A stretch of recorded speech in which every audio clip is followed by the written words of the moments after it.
ഗന്ധർവന് എന്ത് സംഭവിച്ചു? അറം പറ്റിയ പത്മരാജന്റെ ഗന്ധർവൻ.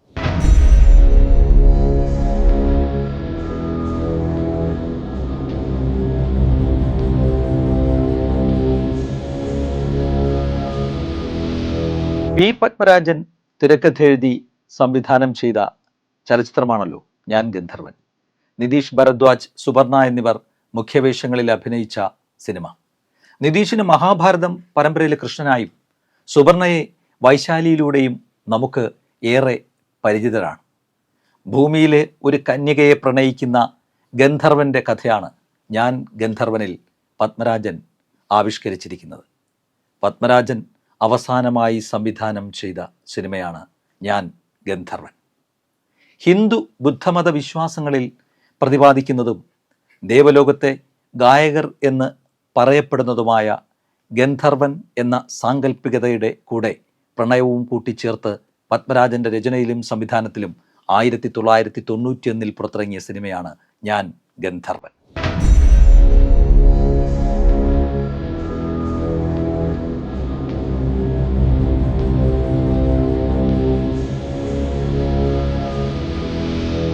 ഗന്ധർവൻ സിനിമ ഇറങ്ങിയപ്പോൾ തന്നെ അപശകനങ്ങളുടെ ഘോഷയാത്രയായിരുന്നു.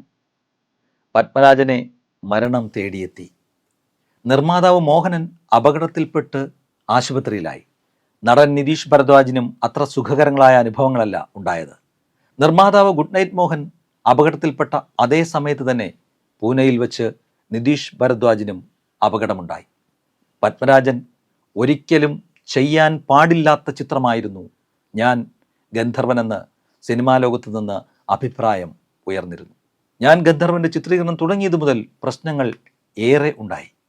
എല്ലാ കാര്യങ്ങളും ശരിയാക്കി നായകനായി നിശ്ചയിച്ച നിതീഷിനെ കാണാൻ ബോംബെക്ക് പോകുന്ന വഴി വണ്ടിയിൽ പരുന്തിടിച്ച് ആദ്യ യാത്ര മുടങ്ങിയിരുന്നു. പിന്നീട് നിർമ്മാതാവായെത്തിയാൽ പിന്മാറി.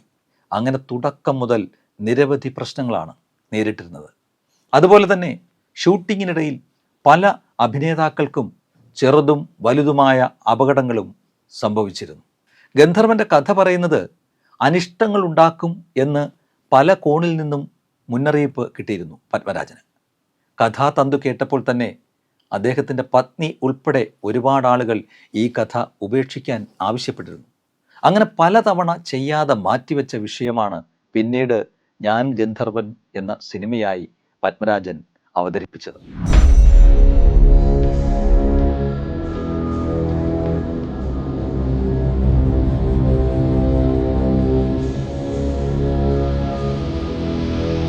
ചിത്രീകരണം തുടങ്ങിയ ശേഷം ചിത്രത്തിൽ അഭിനയിച്ച നായകനും നായികയ്ക്കും ഉണ്ടായ ചെറിയ അപകടങ്ങളും സംവിധായകനുണ്ടായ ആരോഗ്യപരമായ ബുദ്ധിമുട്ടുകളും മറ്റും ഗന്ധർവ ശാപം മൂലമാണെന്നുള്ള സംസാരം വരെ ഉണ്ടായി.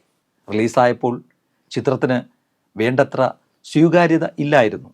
പക്ഷെ പിന്നീട് സിനിമയുടെ സമസ്ത മേഖലകളും വാഴ്ത്തപ്പെട്ടു എന്ന് മാത്രമല്ല, മികച്ച ചിത്രങ്ങളുടെ കൂട്ടത്തിൽ ഒരു സ്ഥാനം നേടിയെടുക്കുകയും ചെയ്തു ഗന്ധർവൻ എന്ന ഈ സിനിമ. ഗന്ധർവ മനുഷ്യപ്രണയം ഇന്നും പ്രേക്ഷകരുടെ മനസ്സിൽ നിലനിൽക്കുന്നു. ഒറ്റ ചിത്രം കൊണ്ട് ഗന്ധർവനായി അഭിനയിച്ച നിതീഷ് ഭരദ്വാജ്, നായികയായി അഭിനയിച്ച സുപർണ ആനന്ദ് എന്നിവർ മലയാളികൾക്ക് പരിചിതരായി.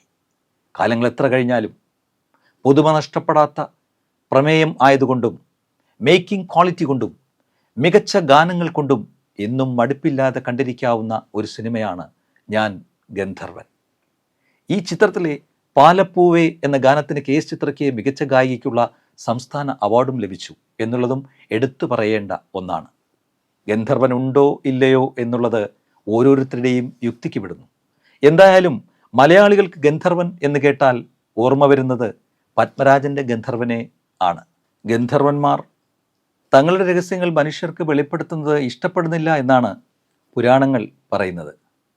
തങ്ങളുടെ ലോകത്തെ സ്ക്രീനിൽ ചിത്രീകരിക്കാൻ ശ്രമിച്ചത് ഈ സ്വർഗീയ ജീവികളെ കോപിപ്പിച്ചതായും അത് നിരവധി നിർഭാഗ്യങ്ങൾക്ക് കാരണമായതായും പലരും വിശ്വസിക്കുന്നു. യാദൃശ്ചികതയാണോ അതോ മറ്റെന്തെങ്കിലുമാണോ നമുക്കൊരിക്കലും അറിയില്ലായിരിക്കാം. അകാല മരണം വിരുന്നു വരുന്ന ഞവരക്കൽ തറവാട്ടിലേക്ക് അത്തവണ എത്തിയത് 46 പൂർത്തിയാവാത്ത പത്മരാജനെ തേടിയാണ്. അദ്ദേഹത്തിൻ്റെ സർഗസൃഷ്ടികൾ കണ്ട് കൊതിതീരാത്ത ആസ്വാദകൻ തീവ്രമായി വേദനിപ്പിക്കുന്നതായിരുന്നു ആ വിയോഗം. ഒരു സിനിമയെ ചൊല്ലി മാത്രമല്ല കഥകളും കെട്ടുകഥകളും. അതിൽ വാസ്തവമുണ്ടോ ഇല്ലയോ എന്നത് പ്രേക്ഷകരുടെ ചിന്തകളിലേക്ക് വിടുന്നു. സിനിമയുടെ പേരും കഥകളുമൊക്കെ കൊച്ചി മുതൽ കോടാമ്പക്കം വരെ നീളുന്ന സിനിമാ ലോകത്തെ ഏറെ സ്വാധീനിച്ചിട്ടുണ്ട്. അറം പറ്റിയ പേരുകളും കഥകളുമൊക്കെ നിരവധി. അതിൻ്റെ പിന്നാമ്പുറ കാഴ്ചകൾ നമുക്ക് അടുത്ത എപ്പിസോഡുകളിൽ കാണാം. അതുവരെ നമസ്കാരം.